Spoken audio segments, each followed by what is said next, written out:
offer to those people, because they are a large amount of people. You can't do that outside your policy environment.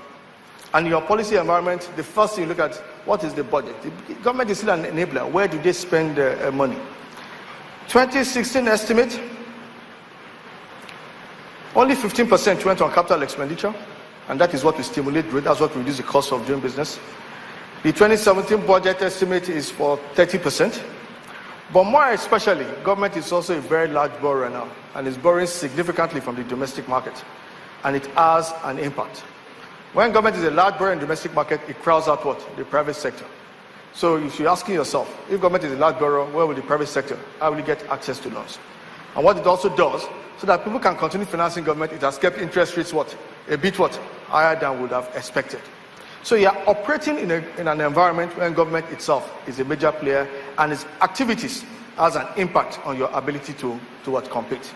But we have no problem with borrowing by government if it is going towards what? Capital expenditure, so that overall the cost of doing business does come down. We have a Nigerian Economic Recovery Growth Plan, good plan. I've been around for some time. There's no government that has come up with plans that we've not said they are good.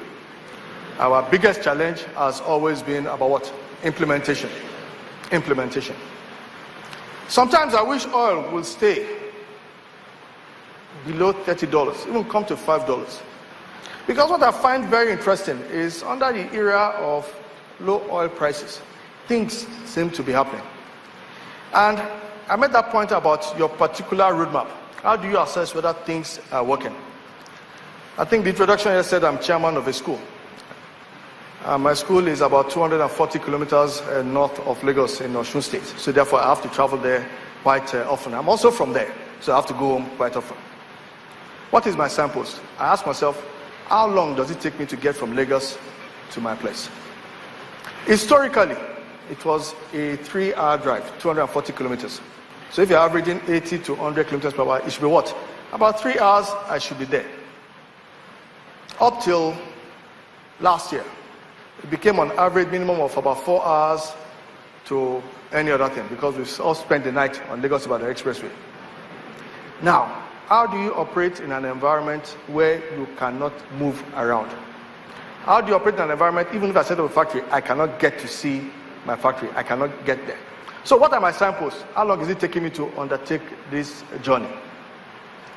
All of a sudden, when people were telling me Nigeria was in recession and things were not happening last year, my average time started doing what? Started what? Coming down. Is it that the recession removed travelers from the road? It is possible.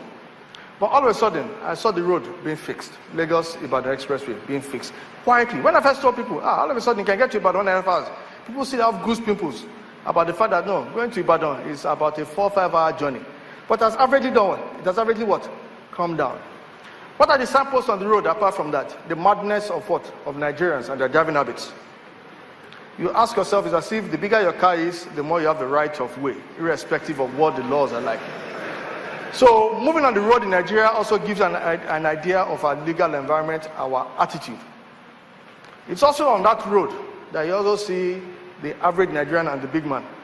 While everybody is screened up, the first person to break the law and to jump on the other side will always be a government official, a big man with his siren and his escort, and rapidly followed by the transport cars, by the transporters. So when I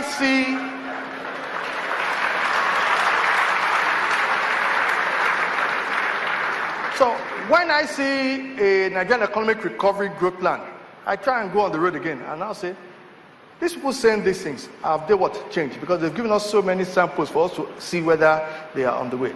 But in theory, it's fantastic. It's restoring growth.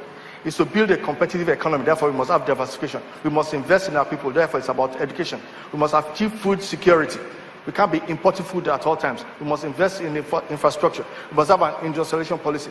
The question is, are we going to stay consistent with this? What if oil goes to $100 per barrel? What if it goes to $150 per barrel? Can we stay with this plan? And that is why all of you must have your what? Your plan. All of you must have your samples so you can start shouting. Even if you are personally doing well, you should be asking, look, from these samples that I'm seeing, are things actually making progress. Like I said, I'm looking forward to when I make this journey about 2.5 hours, because that is what it really should be. And when it gets there, I'll tell people we're on our way. The other samples I tell people is when I land at the airport in Lagos. I'm still at a loss as to why it's only in Nigeria that I land and you get to the first desk. One person looks at your passport, gives it back to you, and you give it to another person who looks at the same passport. And you are there just asking yourself, what is going on? I'm still asking myself that you go to Ghana, less than an hour's flight from here, and there's simple what? Biometric. Somebody looks at your passport and that same person waves you through. In some other environments you go there, it is the airline check-in desk that actually checks your passport, make sure you are free to travel, and you go straight through. But we still have some of these institutional, what I call roadblocks, that just makes us not think outside the box. But we are so used to it as Nigerians that we believe it is what? It is what? Normal. So again, that's another sample. When will that airport be cleaned up? Where going through it is not really something you have to pray about. And where the people, irrespective of what we say, I still can't believe that this Oraisa mentality is still with us. In spite of all the noises we make about corruption, people say openly, without any regard, say, ask you anything for us. Today is Friday. And you're wondering, and you're there in an airport. What if I was a visitor in which I can shrug that kind of statement that I have nothing for you? For a first-time visitor to Nigeria, and somebody is asking him anything for you, today is Friday, and the guy is an official, it's in a uniform, he's holding your luggage, and he's really holding on to it, and he's asking until you insist. You see, those are some of the road signs. So the jury is still out. We'll have further comments on that. So where are the opportunities? Where are the opportunities for me to run through? Certainly there are growth areas. The biggest one will always be your construction. You must always look at agri, your arts and entertainment, technical services, and naturally you must look at real estate. On the construction side, clearly we hear about the contracts.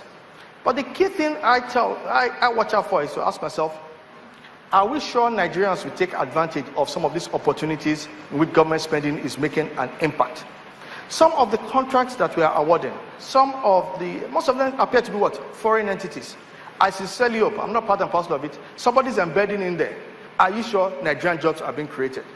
Are we sure there is technology transfer? Are we ensuring that as you give somebody a contract, it's not importing manpower from other climates?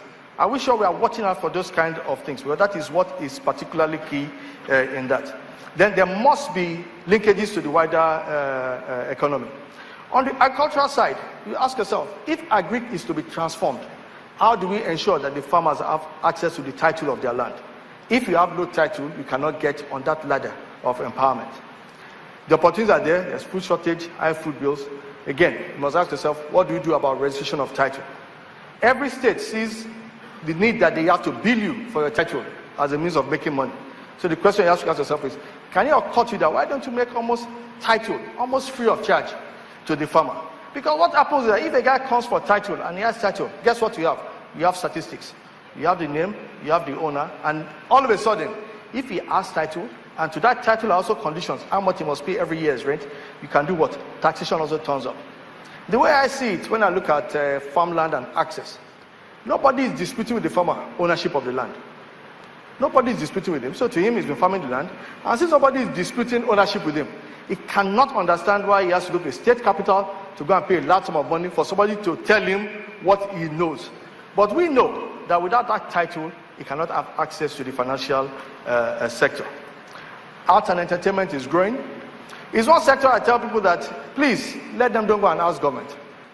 Because it was a sector that grew on the back of government non-interference.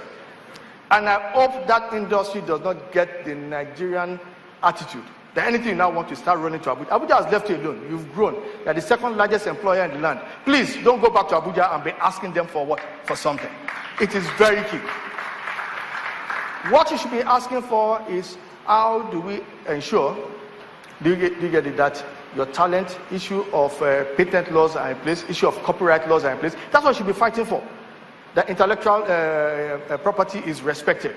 How do you make sure that in that industry, people adhere to contracts? When sometimes you peep and you ask people what is going on there, people just do what they like. It's like Wild Wild West. But I believe that structures are coming into place. The other issue will always be the support services. We always think the accountants.